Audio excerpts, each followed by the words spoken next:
you're feeling me, yo. Keeping this game on lock is epitome, yo. We the best and forever switching up this flow. On top, we forever scooping up this dough, yo. Yeah, it's real, we together. Any time of year, you know we changing the weather. Yes, check the rhyme, check the beat.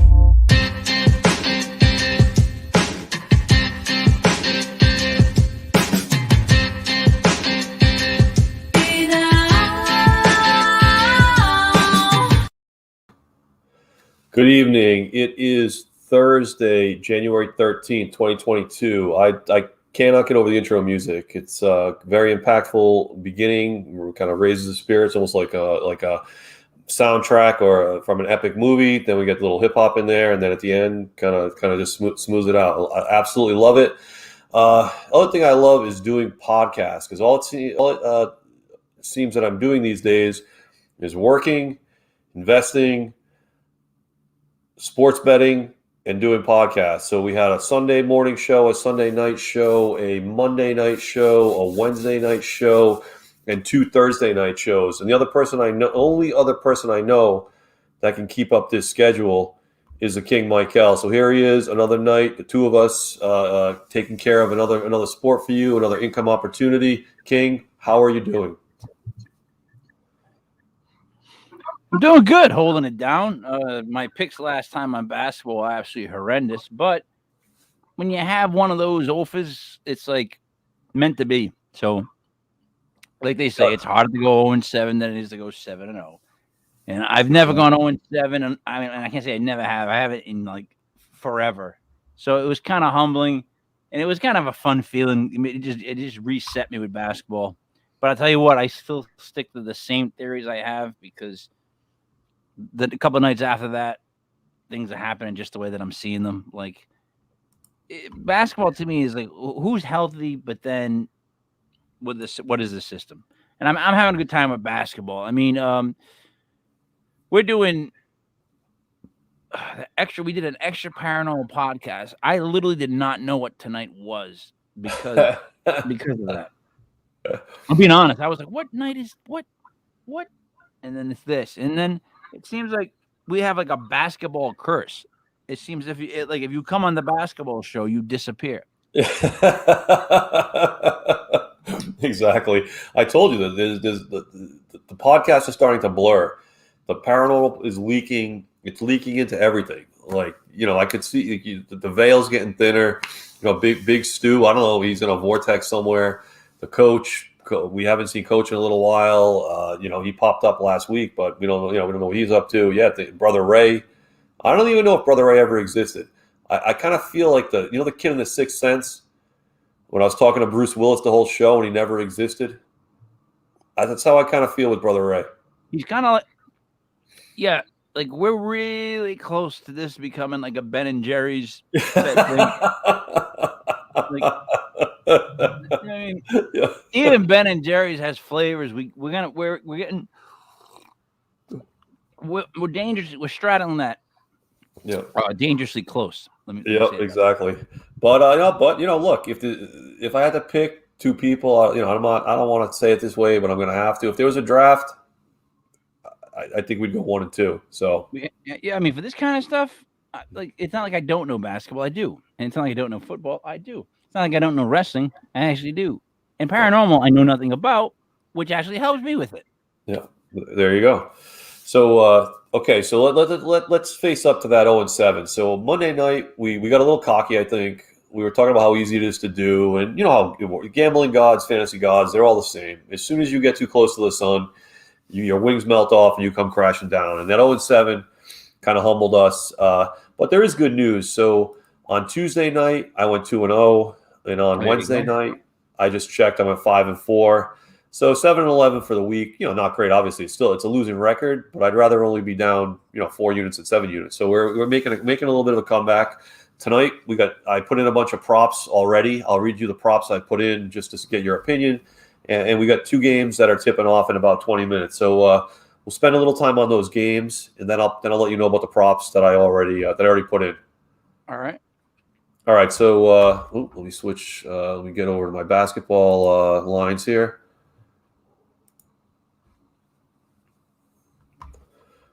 So whenever we're live on the show, Bet Online seems to take forever. Like I'm looking at a South Dakota State versus Nebraska Omaha line. Like, why would you do that? Exactly. Don't ask. This is why brother Ray gets worried about me sometimes. I can't bet on teams unless I know about them. I don't like to blindly bet teams because what am I betting on really? Like the color of the jersey? Like what are we picking here? Yeah, well, yeah. All right, so you got the. If I bet by jerseys, I'd never win. No, you can't do that. Come on, come on. Don't even suggest Imagine you that. just bet by jerseys. All right, what jersey I like best? No, Giants to win every time. All right, so we got the Thunder getting 5.5 coming to Brooklyn. Over under is 215.5. Now that line seems low, so that means we got to look at injuries. Kyrie right? is in Brooklyn. No Kyrie, right? In Brooklyn. So no Kyrie, and the Thunder actually, haven't been completely awful. Like I was expecting them to completely tank this whole season, and they haven't really done. They haven't gone that far with the the tankathon that everyone was worried about. So let's see. Are they really calling it a tankathon? Like, were they having like people call in to help them tank? You think it went that far? I think you're exaggerating right there, Kev. I think you need to own up to it wasn't a tankathon.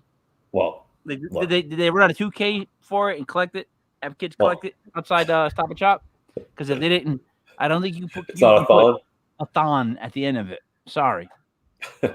Well, look, before the season, everyone was expecting Oklahoma to win like 10 games and try to do the process.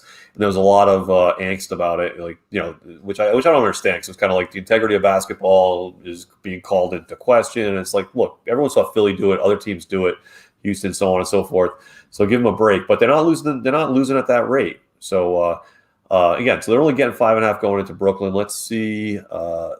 Wow. How can you get mad at a team for willingly losing? Okay. Unless you're a fan of that team. If you're not a fan of that team, you're a fan of another team. Why do you care? Let them lose. Why would you ever be mad about somebody losing? You want to lose to get the first round pick every year, by all means, do it. You're going to try to tell me like in 5 years you're going to be great? Nah, you stink. You don't know how to win. Integrity of the game. So listen to this. Okay, so here's why the line went from 10.5 down to 5.5. Kevin Durant is out. LaMarcus Aldridge is out. Kyrie is out. Claxton is out. Patty Mills is out. And Joe Harris is out for Brooklyn. And who is this? Bruce Brown is starting, and DeAndre Bembry is starting for Brooklyn. The only people out on Oklahoma City, Isaiah Roby and Cameron Williams. So basically, do you think James Harden and 4 guys from a pickup court in Brooklyn can beat the Oklahoma Thunder by 5.5? Okay. Yes, I do. You want to know why now? I do. Because you just actually phrased it in a way that made me change my mind as you told me.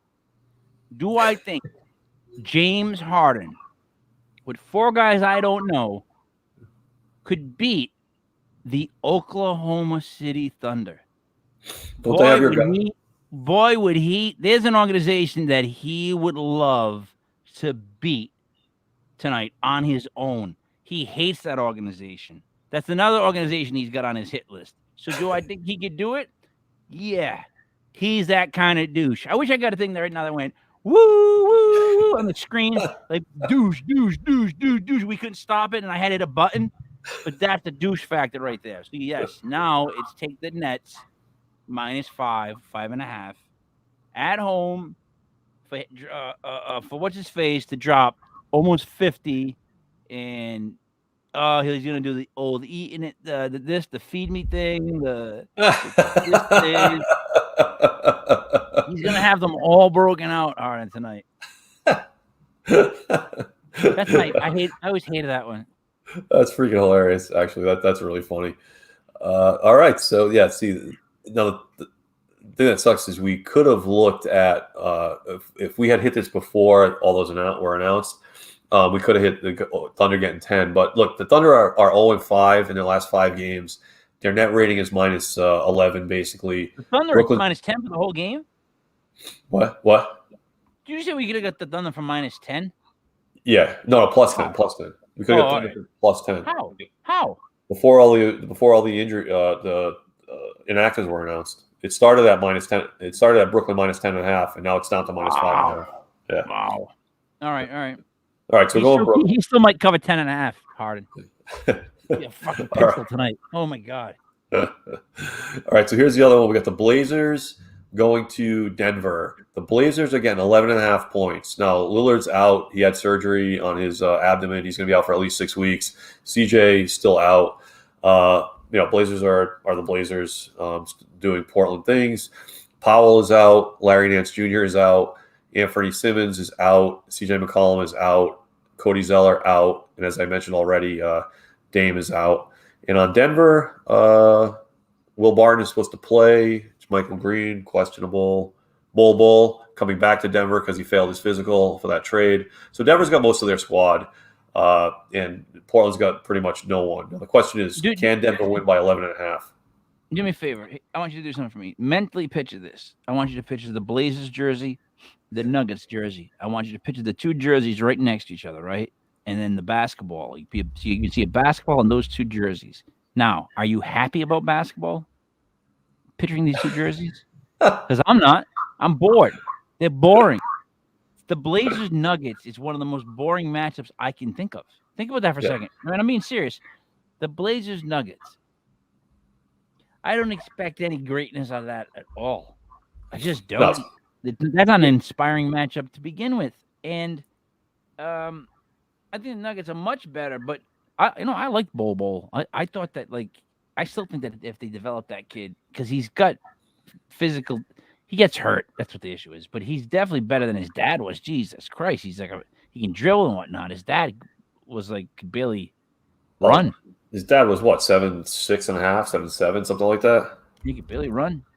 But anyways, I would probably go, but if it's still 10.5? 11.5. I can't go 11.5. I can't do 11.5. No, I think the team's too young and they're going to stay in the game too much for it to be 11.5. Yeah, and Jokic is unbelievable. I wish I watch him play. I might actually watch this game, just watch him play, because I just love the way he plays.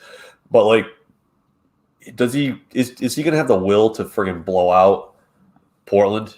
I mean, they don't.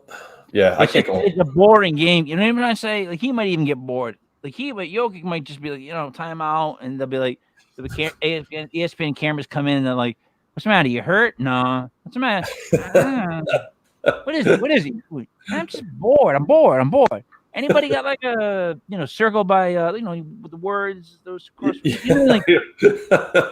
word search. Yeah, word search. Don't be serious. It's a bad game. It's just not a good look for the NBA. This type of game, it's boring as shit. Does anyone have a Serbian word search? Yeah,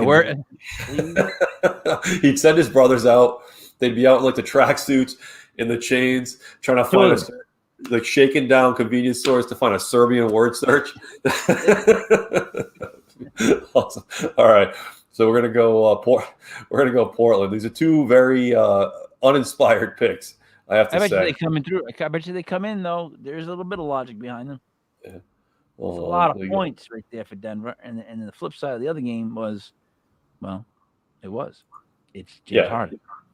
All right, so let me just get these in here quick, and then I got to read you my player props.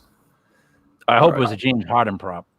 No, I didn't. I wish I did. Maybe I'll. You know what? Let's look at those, because that could be fun. Because I wonder what his over under right now is for points. If I had to guess, I'd say it's 34. No, I'll bet it's less. I'll bet it's less than that. All right. All right.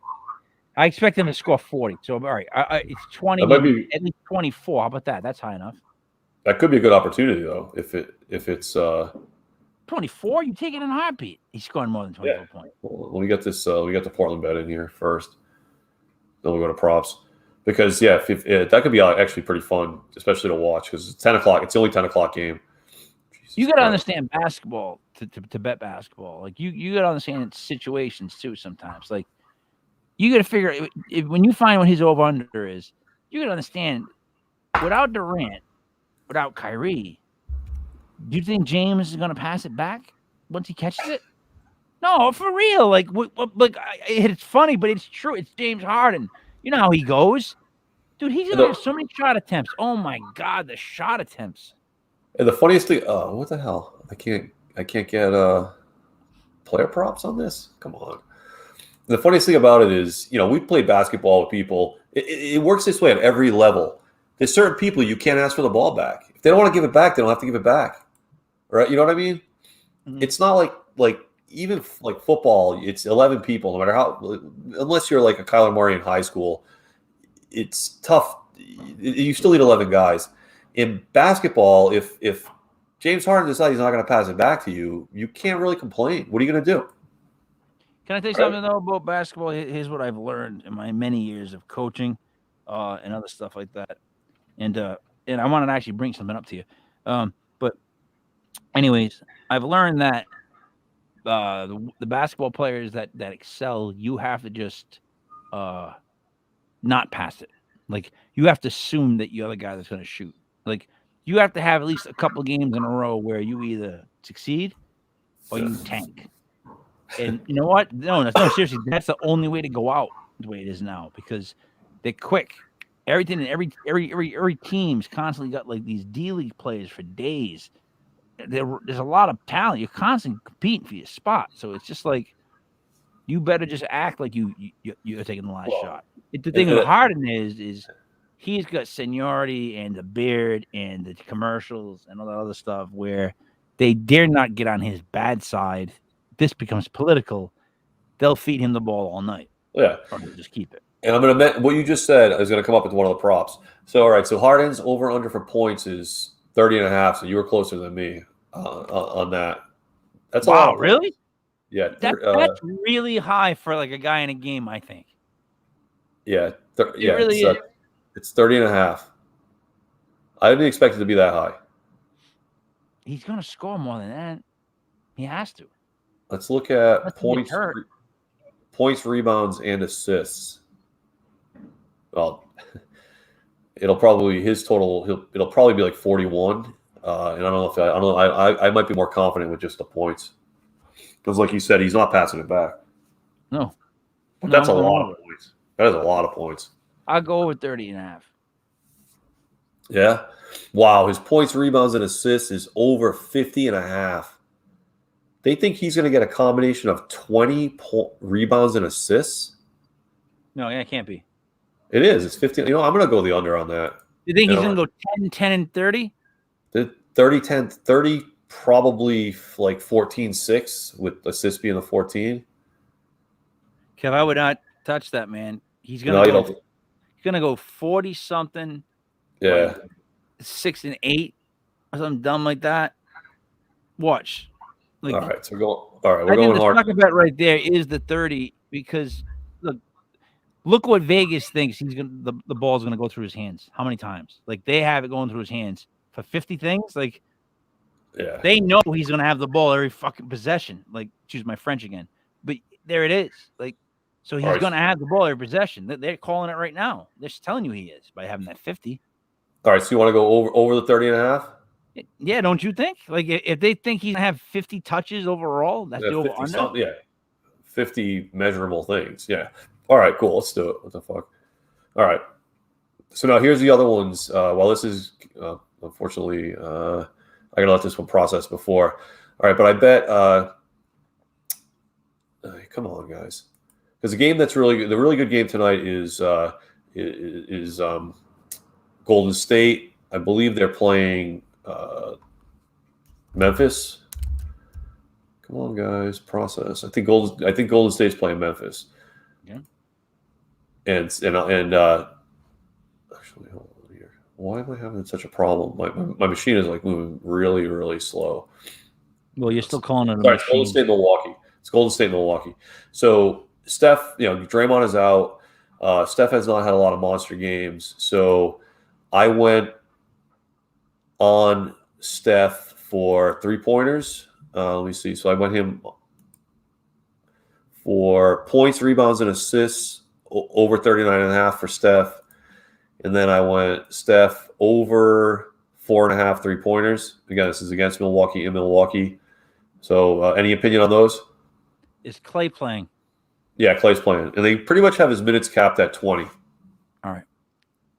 this will be the breakout game for Klay. This is the game. This is the team that Klay wanted to play. This is the team that Klay's been thinking about. If you're going to think about it, if you're the Golden State Warriors, the team that you deep down think about wanting to meet up with is Milwaukee, trying to figure out how to beat that team that won it last year. Yeah. And Klay's been thinking about it and looking at it. Klay wants to show that he can drop 30. You know what I mean? Just don't, you know what I mean? Just watch. Like, I don't even need that many attempts. Like, that's what I'm trying to say. Like big games like this, especially if you've been out and you made a comeback and you get to play the team that won last year, and you want to show that with you back, the Warriors, can be whatever the best in the whole league. I think the prop bet I would have gone with was whatever he was with. Oh my God! I think Wait, he's going to score a bunch of points. Well, so this is funny that we're doing this live. This is great. Milwaukee is beating Golden State 77-38 at the half. Wow. Wow is right. Giannis has got 23, 7, and 7. Wow. What is all right? But who has the points from Golden State? Well, Steph's got 9. How many threes? Yeah, 2. Klay. Let's see. Steph's got 2. Yeah, there you go. Kev, see, still gonna do. He's got to hit 3 more. Wow. It'll be easy. Klay is 0 for 4 from the floor. 3 of 3 from the line. Oh my God, 77-38. All right, Wow. They'll come back though. What's the spread for the second half? Golden State's going to cut that down. What's the spread for the second half? That's where the money's to be made. Freaking nuts. I gotta see. Yeah, I gotta look at the second half line for this. Hopefully, it's still in halftime. This is freaking crazy. Yeah, second half is Golden State -9. So, what are they down by right now? 77-38. So they're down by 39 points. Do you think they lose by less than 30? They lose, but no. You think they're going to lose by? Yes, they cover 30. Oh, yeah, definitely. They don't get beat by 30 by the end of the game. No way. No. That's what I'm saying. Like, the Warriors are going to cut that down. They can't lose by 30 and still be the Warriors. They're going to end up losing by 15, 13, 12. I mean, serious. No, I'm going to bet it right now. That Golden State second half line -9, and we'll go from there. Well, let's go, guys. What the hell just happened? All right, cool. That's down too. I can't believe they're down by 39 points at halftime. Well, I mean, that don't make sense, but, we're in a vortex as of late. There's been a couple of weird things, Yeah. What are the games going off? Any games going All right, off? so let me just read you the rest of them. So that's the Curry bets. I bet Minnesota's playing Memphis, actually. I bet Anthony Edwards over 22.5 points. I know he's one of your guys. He's going to be close already. It's 9 minutes, It's, 11 points. 11 points. All right, cool. And then the others, just quickly, want your opinion on. I bet Jonas Valanciunas over 32.5 points, rebounds, and assists for New Orleans. And then this is a guy I really was talking about. Remember you were talking about, hey, if you get in, you got to have your moment to shine. You got to bring it all. And this guy Amir Coffey for the Clippers has been doing that the last couple of games. He's on like a 2-way contract, so he's hustling his brains out. So I bet him over 18.5 points, rebounds, and assists. So we'll see how all that goes. So we got a lot going tonight. So hopefully that'll put us in a good shape for the week. Valanciunas has right now 12.6 boards, but I believe 0 assists. So what are you combining? What he does? Points, rebounds, and assists over. What did I say? He's got 12 and 6 already in the first quarter. That's all. He's 6 and 14 right now. Oh wow! In whatever quarter they're in. They're in the first quarter. No, second quarter. Clippers and Pelicans. 33-17. Start of the second quarter. 10 minutes. 30. Okay. Cool. But he's already at that, I think. Yeah. Cool. All right. So that's kind of where we are bets wise. I'm trying to get more into props because I think they're a little bit less efficient than full game lines. And I think if you kind of figure out a player that's streaking, it could be really cool. Like I won 2 Malik Monk bets this week. Who does that? You know what I mean? Yeah. Other than Malik Monk. Yeah. Malik Monk's parents. That's I think player props is where they should have called it on the gambling, because when you put props on a player and the said player can manipulate those props to say someone else in another state, like, oh, I got to get what for rebounds and assists? I got that. Bet the over. You know what I mean? Like, that's Well, easy. Why would you not, as a basketball player, make back money constantly on well, your own team? in the NBA, it's probably harder to incent people, but in college, definitely. Like I mentioned that documentary about was it Headache Smith and ASU, unbelievable. He was manipulating entire games. He's a point guard, but if he could have done his own player props, forget it. But That's what I'm saying. Like, but even like a guy like any guy that controls the ball enough, like yeah, James Harden, if he wanted to, he could tell everybody, bet the house on the under. Yeah. And just clang it all night long. And people, with his own money, he can invest and gamble on his own performance that he controls. No one knows about it. All of a sudden, his relatives are all rich. No one's going to do an expose on that. And it all funnels back to him. Like, you don't think there's somebody that's thought this out? Like, oh yeah, of course people have thought it out. They're called organized crime. The people that think this stuff out. That's what they do. Yeah, but yeah, it's anyway. But let's just make it clear. As far as we know, James Harden was just an example we use. We have no, we're not making any accusations, any inklings. It's just a name we picked. Other than him being a douche, that we mean, that we actually mean. But the stuff about organized crime, no, definitely not. Because I know that you'd have to shave the beard. So that's how that goes. Yeah. All right. So now here's something funny that we're going to get into this exact thing. So on Sunday, Klay Thompson returned for the Warriors. Now, this is kind of one of the first stories I want to get into. So Klay returns on Sunday. Draymond has an injured calf. He may have even injured himself in warmups. He may have been injured previously. I'm not sure. But he wants to play with Klay. He wants to honor Klay by being in the lineup for his return. Okay, good move, solid move. He's whatever. But he knows he's hurt. He knows he can't play. So basically, right before the game starts, they announce Draymond is going to be on the court for the tip-off as soon as for they're playing. Opponent gets the ball. Draymond's going to go over and foul the guy with the ball, and he's going to exit. And that's that. And the other team agrees to this, which is kind of cool, whatever. Now, in the time from when they announced that was going to happen, professional gamblers pounded Draymond unders. Under points, these are player props. Under points, under rebounds, under assists, parlay, under points, with under rebounds, under assists, everything. Books lost, I think they're saying somewhere between $5 and like $11 or $12 million. Wow. And they didn't want to honor it. Some of them didn't want to honor it. They all ended up honoring the bets. But here's the thing. If you do that, if you're like King Michael at whatever email and you have an account at FanDuel or wherever your accounts are, you're never betting again with those people.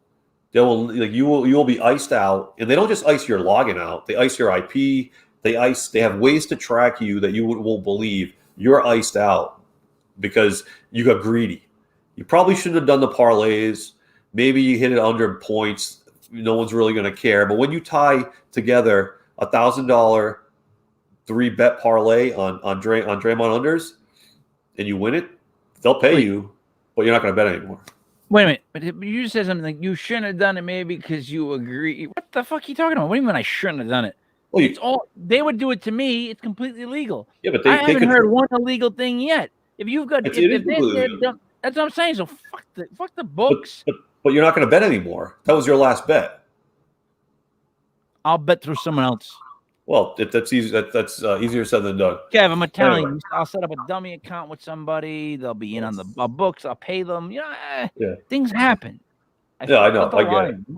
I get it. And maybe I'm wrong about the being greedy part, but anyone that did it is I would have polyed the shit out of that. Is getting iced out. So you'll see how good they are at tracking everybody. But it's a crazy story. And the weird thing is, it is completely legal. Where are you, FanDuel, if some clown in Vegas got the news? Where are your people watching the tip-offs of every game for the news, right? You know what I mean? If you're going to run a book, You better know what is going on. You're the one who needs to be there. You should be the guy that has to make the decisions, leaning in like this. Like Exactly. you need to. If they outdo you in information, well, shame on you. Yeah. That's why I would do the parlays. If I beat you on that, on the hustle of it, ain't my fault. You're weak like that. It is not my fault. And here's the other thing. Hey, one bet just came in on a Klay under that's parlayed. Oh wait, now there's 6. Oh my God, now there's 43. Why would you keep allowing allowing the bets to come in? You know what I mean? One guy's This going, looks odd. One guy's going, and I just read that Draymond's going to start. Oh, they're going to lose a lot of money. Yeah, exactly. You know what I mean? Yeah, done exactly. Behind the scenes. Yep. Anyway, so I thought that was a freaking crazy story, and we talk a lot about sports betting, but that's the stuff you got to, if you want to be really successful, you got to watch it. But sometimes, the books are gonna get their revenge. All right, so I didn't get any. I had no action on that because I'm stupid. It's slow. Yeah. Well, that's brutal. All right, so that was the first one. Now, I wanted to hit some games that were kind of crazy this week. How did the Pistons beat the Jazz? I don't want to go through box scores. I don't want to do any of that. That's boring. But like you think you get kind of a feel for the league, and then Monday night the Pistons beat the Jazz, and that's kind of a weird one. It just shows that Utah is always Utah. Tuesday the Grizzlies beat the Warriors. Now that's a real one. Draymond was out, but this just goes to show how tough Memphis is going to be this season. I think they're for real now. They don't take games off against good teams. Their defense isn't amazing, but I think we love them as a team, and I can't wait to see them just steamroll into the playoffs. They're probably going to be the 3 seed at the lowest, maybe higher. I've been riding that Memphis train the whole time, and I don't know why. Like I'll be honest. Like at first, I look at them and I'm like, yeah, but dude, they just got guys that want to play. Yeah, it's that's why them playing Minnesota tonight. I wouldn't mind watching that game right now. Yeah, It's 36-36 in the second quarter. You're looking at 2 teams that play fast and play like they want to play. Like I told you, something about Memphis drew me in early, and their ability to stay within the points or to beat teams that were better. Yeah, they surprise you. Yeah, they look like a team that would be fun to play with because they play hard. Oh yeah, you know what I mean. Like they don't look like and I like that. And last season they were a little too young, a little too immature. But this year, they're getting shot out of a cannon. They're awesome. The fact that they took it to the Warriors again is really nice. It just shows you that, I'm telling you, I sounded the alarm earlier in the year. The changing of the guard is here, and it's happening right in front of our eyes. The new great teams and players are popping up, and you're seeing some teams that are lucky enough to have 2 or 3 young guys that are all good. And you're like, wow. Yep. So now here's a team that could have some power. So yeah, we're right around that time. I think we're about to see the old guard disappear and this new guard completely take over. Yep, it's an interesting time because Junior was completely right about what he said about the rookies this year. Yeah, how impactful they are. If you get another class like that, then you're going to be completely correct that the old the old guys are going to just fade away because you're not going to need 3 or 4 guys. If you got 3 guys that hit next year, that's it. 3, just 3. That's enough between last year, what this year gave, and then 3 more. You're flooding the whole NBA with 1-year, 2-year talent. Yep, which is awesome. Yeah, it's gonna be awesome. It is. It's gonna make better games. Let's be honest. I hate to say it, right though. I love the teams that have systems, and that's old school basketball to me. I love them. I do, but I do not like slow teams. I like teams that play and look like they're having fun. I really want a team to be out having fun. That's what I'm looking for. Yeah. Does that make sense? Yeah. No, I agree with you. That's why I like watching you said Memphis already. I like watching Cleveland. I like watching Chicago. Charlotte doesn't play enough defense, but they're fun to watch on offense. There's these you can sort of see where it's going and who you're going to be watching over the next couple of years, which is cool. Yeah, it is. It is. Not even. You know what? They're going to be better. They're going to be the better players before you know it.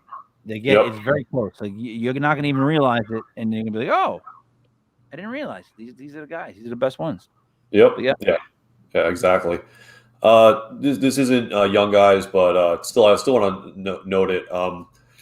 With Kyrie back, Brooklyn's on. Like I want to ask you, are they on another level when Kyrie is back? Because they crushed Chicago last night. Crushed them in Chicago. Because obviously they had to be on the road since Kyrie played. But they put up like 138. They were like 138, 122, something crazy like that. What do you think? Like, do you think this elevates them to the top team in the East? Man, I said at the beginning of the year. I think I said at the beginning of the year that it was going to be the two powerhouse teams. Like they're built when those three guys are all on the floor. Like, how do you stop that crap? Like, what do you do? Yeah. And there's only so many times you can rotate. Disguise something.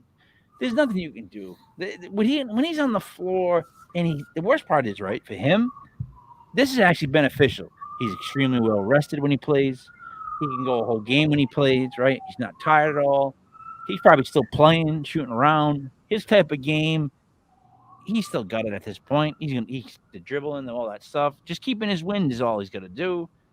I think it works out for them. And as long as he can play in the goddamn playoffs, it's going to be really hard to beat. Yeah, it's a lot of what we said kind of last year. And like the thing is, we were all happy Milwaukee beat them, I think. But we got to be honest about that. They had all kinds of injury issues with their big three. Brooklyn did at the end of last season, and Milwaukee kind of got through, and it was great, and I'm happy for it. But if they're completely healthy, it's going to be a very, very tough team to beat. All right, then the last thing I want to say, which is kind of a weird one, I kind of wish Brother Ray was on the show. Charlotte beat. I wish. Yeah, exactly. Charlotte beat Philly last night. And I like weird stats and stuff like that. No one on the Charlotte roster had ever won a game in Philly. Wow. You know how weird, strange that is? Wow.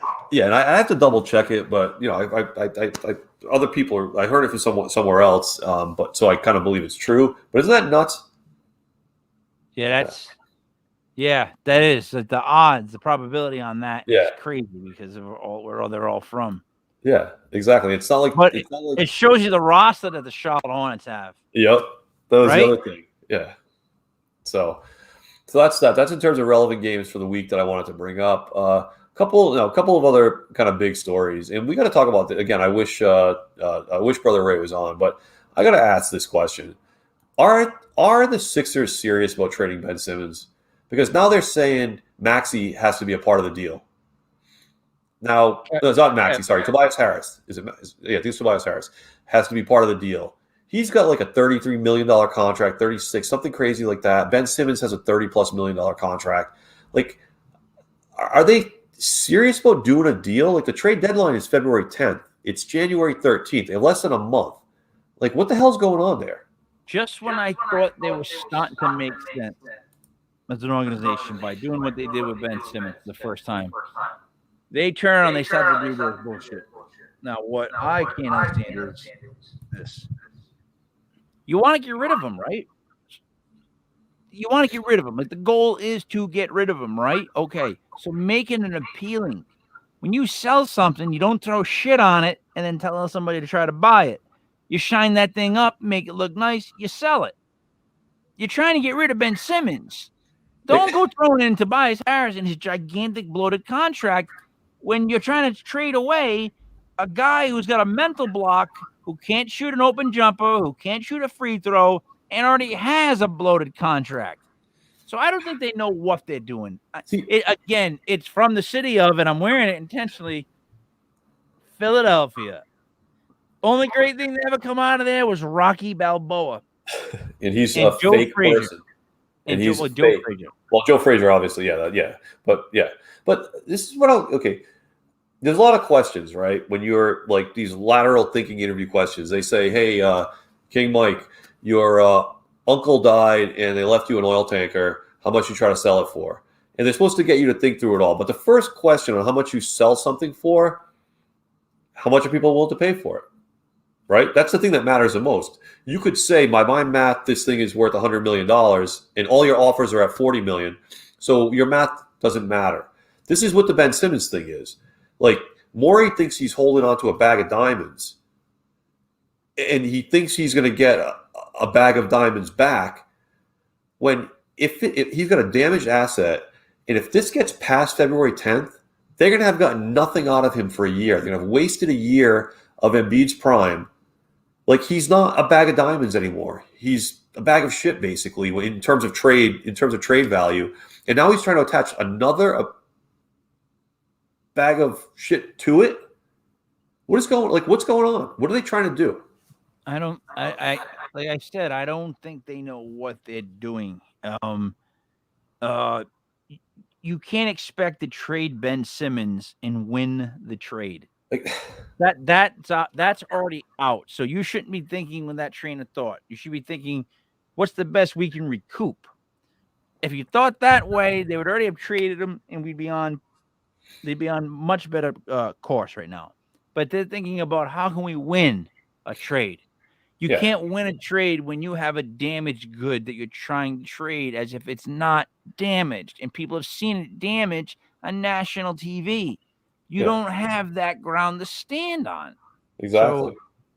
And this, like, you have, the sooner you accept that and the sooner you move on, better off for everybody. It's like it's called sunk cost fallacy. Like, they're worried that they're going to trade Ben Simmons, and Ben Simmons is going to come out his first night out. He's going to drop 51 points. He's going to be hitting jump shots, threes. He's going to be super confident. He's going to look like he's like LeBron's attitude out there, and they're going to be like, "Damn it, we could have got more." Like, that's what's holding them back. And I don't get it. Like Morey's a professional. He's amazing at this. He's 10 times better, probably 50 times better than we'll ever be at talking about players and all that stuff. But at some point, you have to accept that you already paid the price for Simmons, and all you can do is maximize your return. And no one's lining up to give you a bag of diamonds for him. Like, I don't get it. It's get what you can get for the kid and get out of there. The longer this goes on, the needier you look, the more it looks like you can't get a deal done. They offer less. You think they offer more, Kev, as the trade line gets closer? No. And let's say it goes through the trade deadline. You think next off season his value is going to go up? So it's like the last time we saw a dude on a court, he melted down. He claims he's not mentally not ready to play. He sat a year out, so therefore his value went up. If you sat him a year out, you're therefore saying that he wasn't mentally ready to play basketball that year. What does that tell me as another owner that wants to trade with you? Again, nothing they're doing is adding to Ben Simmons' value. Yeah, they could never sell a car, these people. No, they could not. All right. So here's the other thing I want to talk about. And I'm not super familiar with this player, but I want you to explain something to me. So the Knicks and the Hawks make a trade. They trade Cam Reddish, and the Hawks trade Cam Reddish. Let's see. Okay, hold on. The Hawks send Cam Reddish, Solomon Hill, and Brooklyn's 2025 second-round pick to New York in return for Kevin Knox and a protected Charlotte first-round pick. Okay, fine. Cam Reddish, I don't really care that much. What I don't understand is the protected picks and like how complicated this whole thing is. So here's the deal. I understand them because I play NBA 2K. Okay. So when you want to make a trade, and there's even a rule where a team can't trade first-round picks in back-to-back seasons. Yeah. There's a name for it. I don't know it. Yeah.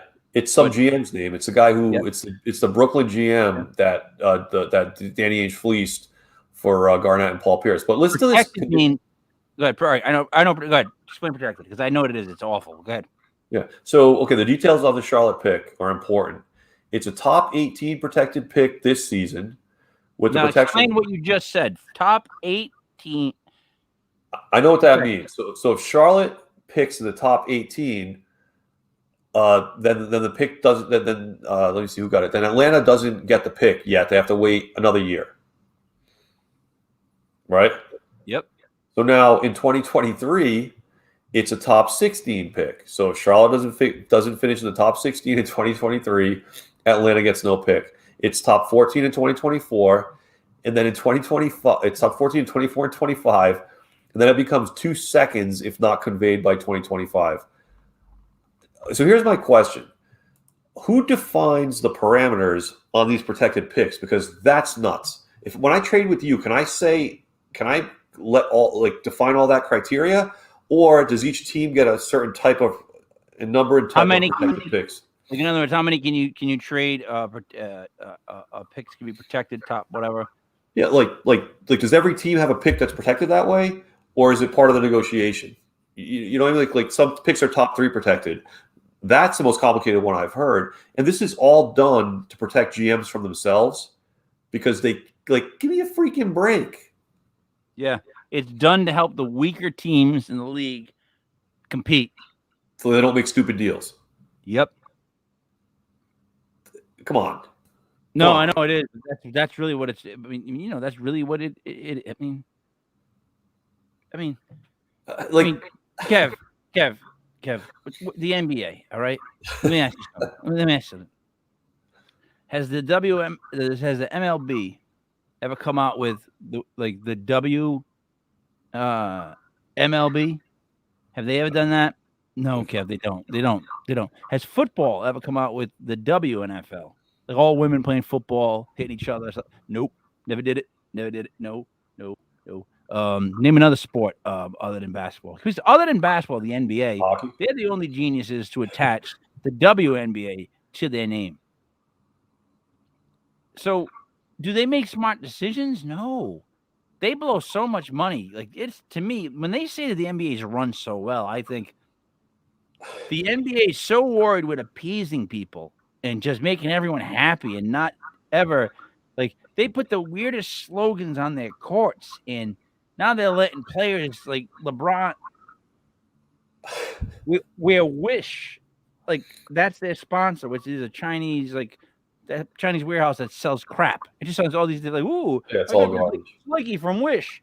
Yeah, that's like on the LA Lakers sponsorship. Yeah, the fact that a company that sells Slinkies is on an LA Lakers jersey kills me. So, you know what I'm trying to say? But this stuff, it's like, okay, you and I are GMs, and I am just. You might outsmart me so much that the NBA had to put rules in place to protect me from myself. Like, I'm sorry, just whatever. It doesn't make sense. And I read that. Here's the thing is too, right? Because here's my problem with people in life in general, Kev. It's the guys that go, oh, that's a great rule, that I immediately go, I don't want to be in a league with that fucker right there. I don't want to deal with that guy right there. He's going to be impossible to trade with. He's not going to make sense with his trades. He's not going to understand anything. Like, you know what I mean? Right there. That should be the cutting line of going, yeah. We got to have a rule. Now, not only do we have a no two first rounders in a row rule, we can have all these other rules. Why? Because owners were letting GMs, apparently, trade like decades of picks. Yeah. But I love it.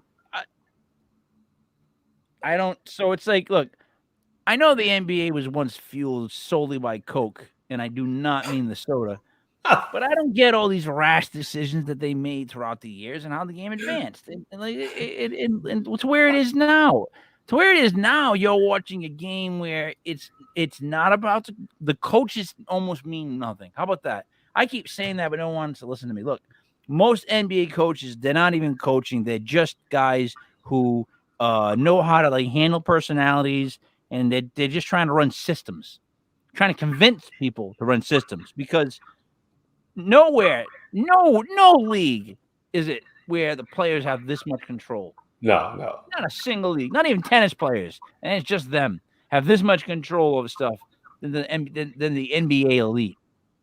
Kevin Durant says something bad about somebody, it's everywhere tomorrow on every newscast. Oh, yeah. Like, it's the biggest news in the world. He's just got to say he doesn't like somebody. Yeah. Yeah. That's news.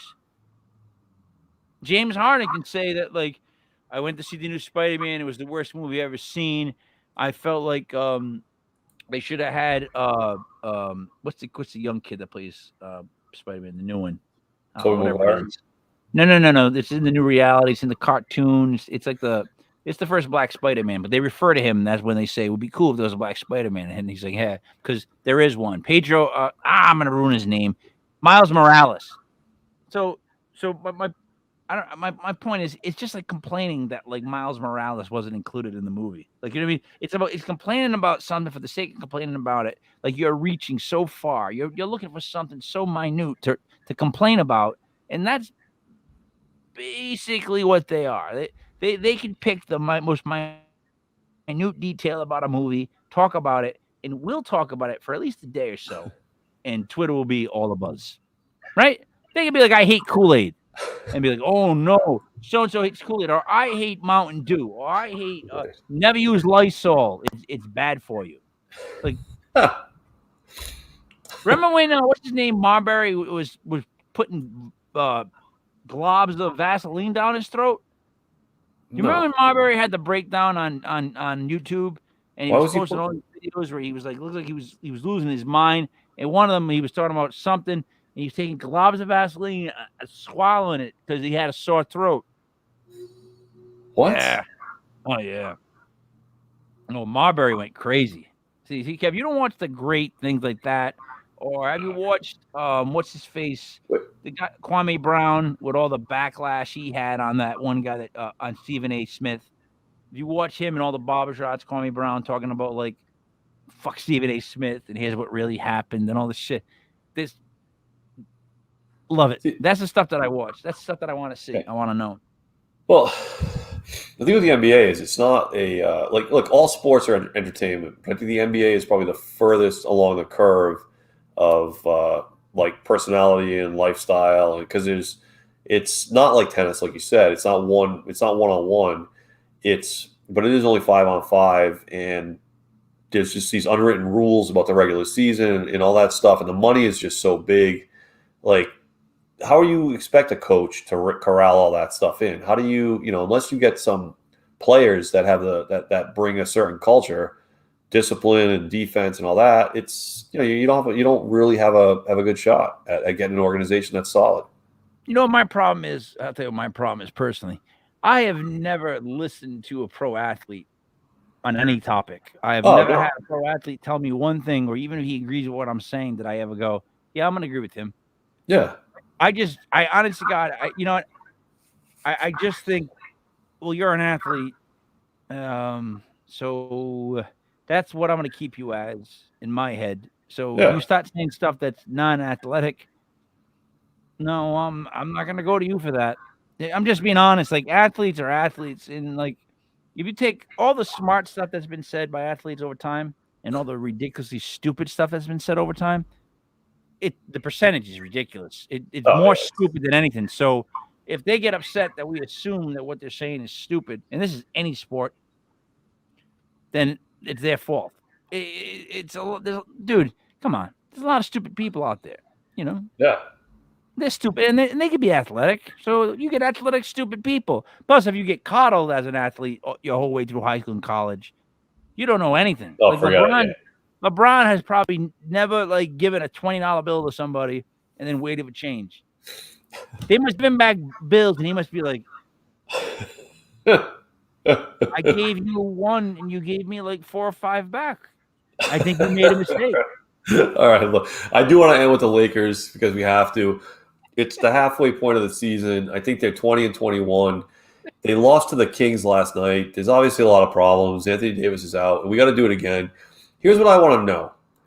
Did GM LeBron bring Russell Westbrook over, or did someone higher up in the organization that actually is the GM bring him over? Because I can't imagine a smart person would think that Russell Westbrook, LeBron, and Anthony Davis would fit together. So my assumption is that LeBron decided it was a good idea. Do you know the answer to that? Well, all right. So what do you think is the problem with those three working together? Because what I see is Westbrook's side wants to drive. When it swings over to LeBron, he's looking to do the pick and roll with what's his face, Davis. That's what I see. Two different offenses on either side. Other than that, though, what is your biggest issue with why they couldn't work together? That's a big enough problem on its own. Like Russell Westbrook has always been a one-man show. And he's not a good shooter. Like if you leave Russell Westbrook open in the corner, he's not a great jump shooter. He's not a spot up jump shooter.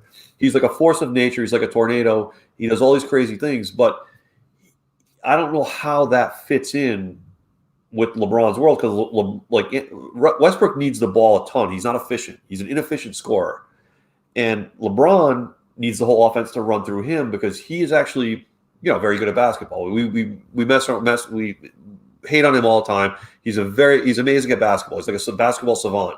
So how do you think it's a good idea to keep a super inefficient player on the court with a guy who plays a brand of basketball and actually knows how to win? I don't know how that is. A basketball savant would have to mean that it's his mind that's making him such a great basketball player in some weird sort of way where I don't think he has, but like a peach pit of a brain in that head. I think he is just the physical embodiment of basketball. He's got physical gifts that no person has ever had at one point altogether. Oh, I agree. As a high school player coming into the NBA, he was physically dominant already. And back then when he could jump, forget about it. So I don't think I would call him savant because I don't think there's any brains involved with him, man. And I hate to say that, but he always seemed like a guy who he missed out on those years of being taught basketball. He just went straight from I'm a one-man show to the NBA. So if you hear him talk about a game, he remembers the entire game.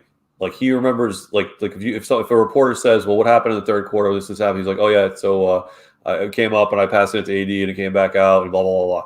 So he's got something up there. I don't think he's a genius, and I think you're right. What you said is actually perfect. I don't think he ever had the right kind of mentorship because he's like too amazing. It's like what's that expression? I'm not listening to nobody. Yeah, what are you going to tell me? What are you going to tell me? What are you going to tell me right now, LeBron James? Yeah. What are you going to tell me? I'm in high school. I just scored 63. What do you want to tell me? But anyway, but I don't understand why you would ever put those two together. And so I thought LeBron had been the one pushing to get Westbrook to the Lakers. He had dinner with him at his house, all that stuff. So I don't understand why he would ever think it would work. And if it wasn't him, what GM would think it's a good idea? I think this is a case of let's get the best players and win a championship. And when you have what did I, and at the beginning of the season when I was trying to say this, that Russell Westbrook has now become the number one option on the Lakers. And everyone, a bunch of you guys, well, I don't know. I was like, no. When he comes to a team, he's the number one. Yeah, which is what LeBron had to know that coming into the season, that he was going to be number 2 from now on. Or 3. Remember I said that? I actually said on a show, and there's a good chance that LeBron is the third option on that team because it's going to go Westbrook and then Davis and then LeBron. There's times where LeBron's the third option on the Lakers. Keep that in mind. Let that just boggle your head for a second. You consider the third option with the way that they're playing it. But he's killed. Like LeBron is killing it. The last 10, 20 games, he's averaging 10 to 15 games. He's averaging over 30 points. In last night, they lost to the Kings. They're 21-21 at the halfway point. I said 20-21. They're 21-21 at the halfway point. Westbrook last night, 2 for 14, 0 for 5 from three-point land, 12 rebounds, 6 assists, 8 points. LeBron, 13 for 29, 3 for 12 from three-point land, 7 rebounds, 6 assists, 34 points. It's like I don't see it. Anyway, we talk about it a lot. I don't see how it all of a sudden starts to work. I just think their styles are so. Their styles seem to clash. You think? I mean, you can't call this a success so far. No, So yeah, I think this shit clashes. But I don't know what you do with that. You can't move a guy that's that much money. no. Like And this is unless why you're the Sixers and you want Tobias Harris. You know, but this is the thing I don't get with it all is like, whose idea was this? Was it LeBron's idea? And did he just think somehow they were going to be able to change Westbrook? Or was it the GM? Because either way, LeBron had to sign off on it. Because if anyone thinks the Lakers make a big personnel move and LeBron doesn't sign off on it, they're crazy. There's no way they acquired Westbrook and then called up and LeBron saw it on a press conference. There's no way that happened. They okayed it with him. And that's the part I don't get. It had to go through it, dude. If there's anybody out there listening to our voices that think LeBron didn't sit in on every single meeting when it came to who's coming there and have like final say, they're idiots. Yeah. So how did he make this mistake? I don't know, man. Like Durant playing with Westbrook. You look the way the guy got passion and whatnot, but that didn't work out. So, and the effed up thing is, I like Westbrook. I like the hustle. I like the intensity. I like the passion. I like the just what he brings. But like, I also don't think you could ever tone it down. I don't think Westbrook has he's zero. He's either at 10 or 0. I don't think he has like an 8. No, he doesn't. Where he's going to slow down and think, oh wait, LeBron's on the wing or AD's in the post. I don't think he has. I just don't think he has that. And who knows? Maybe he tricked them all. Maybe he was like, yeah, I mellowed out, smoking some weed. It's LA. I'm smoking a lot. I got my 10 is now an 8. I don't know. But anyway, all right. Well, we're a little over the hour. Hey, quick question? What was the Golden State? You said what are they going to lose by? 30. They're down by 25 right now, going into the 4th. All right. Hopefully they'll keep it a little bit close. But Steph is doing like nothing. He's only still got 2 threes, 2 for 6 from 12 points. Wow, what an ugly game. 8 rebounds though. So what's that? That's 20. 4 assists. Yeah. Oh, really? So he's got 12, 8, 4. 24. That's 24. Yeah. Yeah, he's got to get like 30. Yeah, I don't think he'll do it, but they got I can't believe Milwaukee spanked them like that. It's freaking crazy. But they're not going to lose. But watch, it's going to drop from 25 to about like in the teens. That's what the final score is going to be. Yeah, I hope it's so. It's never going to be blown out by like 30. They're not going. Those games don't happen. You don't, especially don't want to do that to the Warriors. You don't want to embarrass them like that. Yeah. I wouldn't want to do that and see them in the playoffs. Forget that. No, definitely not. And you got Memphis, Minnesota is Minnesota's up by 7 at the half. That's a good one. The Pelicans are spanking the Clippers at the half. What's the other one? Wow, Oklahoma City's up by 13 against the Hardens. I got them 11. Yeah, 41-30. Yeah, 41-30. I have it 11. Oh, yeah. I have Harden now with 9 points, 3 assists, 2 rebounds. All right. I guess we'll see. Anyway, all right. What do you want to leave us with, King, on this Thursday edition of legit fantasy basketball? I'll leave you with this, there, genius. Congratulations on being able to go 2 hours in a row like this with just me. People think this is easy. It's only easy because it's fun. If it wasn't fun, I can't imagine what this would be like. Like I'll be honest. Like if I was constantly looking at the clock, I would be terrified. Like when we have like a guest on that maybe we don't like, we're looking at the clock. There's nothing worse. But what's great about these shows is I always kind of come to it like 10 of. Like I'll be like, where are we in the show? And it's like, oh, it's 10 minutes left. That's literally how much we bullshit about that point. So no, I have nothing left to say. We don't have a show tomorrow night. And then tomorrow night is Friday night. Are you going to be in Rhode Island or New York? No, I'm in New York this weekend. You guys stink. And then there's nothing Saturday, and then Sunday, we have Paranormal at night, and he's gonna be a clown apparently, which I still don't know how we approve. Yeah, you know, we should have talked about this on Paranormal, but maybe we like this whole buddy handling all bookings independently. You know, I guess it's good if you don't have to worry about it, but a paranormal clown. Like, what's scarier than a paranormal clown? So I'll tell you what's scarier is the fact that I was pitching paranormal sports.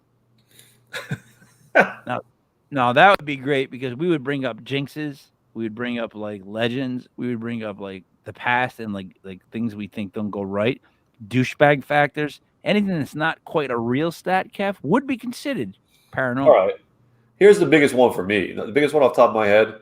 How did Cleveland conveniently get the first pick when LeBron James came out? I don't know if it's that's a conspiracy. Like that's been a conspiracy theory in my head since it happened. Oh, they just got sold. They just got like. Come on. He's from Cleveland. The biggest thing, and they sucked for so long. They happened to get the pick. Come on. Yeah, I know. I remember it too. It was just like he's from Akron. It's like what? Yeah. Then he just where? Oh, all right. It didn't seem right, and it seemed like you know what it was. It seemed like Cleveland started the year stinking, and they made no attempt. I would love to go through their game like tape to see how they played and who they played, where they actually put in games, and how bad that roster was because they had Kyrie, but what did they do to tank? You know they tanked. They tanked. So what do they do? Well, and even the tanking though, it doesn't give you 100% chance. It's still a lottery.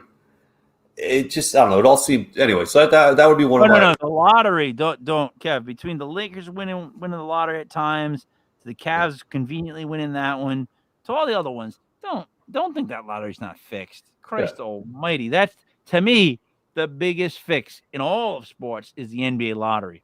Yeah. You know that if you put a slight crack in a ping pong ball, that it will bounce around, but it won't bounce higher than like around the middle. It won't pop up because of the air. So you can easily. I've heard of bingo halls ringing ping pong balls. That's how Italian I am. Like that's how far back I go. I know that Italians knew that you could rig bingo balls by just cracking the shell as it makes them not pop up all the way. So if I know that, and I just learned that from like my nana going to the old place with the dollars. How do they not know it? Are you serious? Oh, you knew that you could rig a ping pong ball bingo game? And I always knew that the Rhode Island lottery was rigged because, again, if you put a crack in one of those balls, it will not pop up. It will not pop up. Same thing as I knew for a fact that at the track, the dog track, that if they didn't want a dog that was heavily favored to win, they would squeeze his testicles or kick the dog. Yeah. I mean, how doesn't lie. I'm not making that up. Well, I know. I know that one. But how could you ever put a dog track in Rhode Island? Like it's so unsupervised as it is. It's such a horrible sport and all that stuff. And then we all know how Rhode Island is. It's a state of corruption. You named your band after it, and how could you? You know what I mean? Like it's not like horse racing where at least there's a little bit of oversight, that's the most crooked thing going now. But greyhounds, dude, they shave the dog's paws. If you put sandpaper on the paws, they can't run. You realize, like, because of being an Italian, I can tell you how they fix almost every sport in the NFL. I mean, in the world, like everything you can bet on, I can kind of tell you how they fix it. That's why the very first paranormal show we ever had, I got off on a very bad foot because she was just doing that swingy thing, the gem thing that swings. Oh yeah. And I'm too Italian for that to be my first show. I'm going. How you could move that with your hands and not have your hands move? Like, you could generate some sort of movement without actually moving, right? So I couldn't buy that one. I had a hard time with that one, right? Yeah. So it's because I've been told, and the thing is too, I know that the information I got was real because of the source. Like I wasn't told this by like people that didn't know or weren't in on some sort of it. I was told by people that were like, you know what I mean? My grandfather's down at the track. He'd take us there, and when kids could go during the afternoon. I don't know if you remember that. Yeah. Kids could go during the afternoon. He's got a Hawaiian shirt on. It's not buttoned. He's wearing shorts. He's got the tickets in his front pocket. His glasses here. He's waving the thing. I'm out there yelling, "Go 4, go 4!" Watching the dogs fly by us. Dude, those are the good old days, Kev. Oh yeah, the good old days. Speaking of good old days, these are the new good old days. I had Anthony Edwards over 22.5. He already has 25. King, right? Yeah, I think there's probably going to be some Rhode Island State troopers outside your house fairly soon to go through how you know all this stuff. But I am thoroughly impressed, I have to say. Thoroughly impressed with all that. The fact that bingo can be rigged blows my mind. Blows my mind. Hey, down to 21, Kev. Watch this plummet. Mm-hmm. It's like watching a All right. stock. We're going to wrap up the show here. I hope if anyone, I don't even know how to do this right, because if you're watching, but if there's any way to get somebody to watch the last 10 minutes, I suggest you do. It'll rewatch the last 10 minutes. It'll change your outlook on life. You get an inside glimpse of what it's like to grow up in North Providence, Rhode Island, which is about 10,000 of the crookedest people you'll ever meet in your life. For King Michael, who grew up there. For the genius Kev, who also grew up there. We are wrapping up Legit Fantasy Basketball Thursday, January 13th, 2022. We are out. Just saying the truth.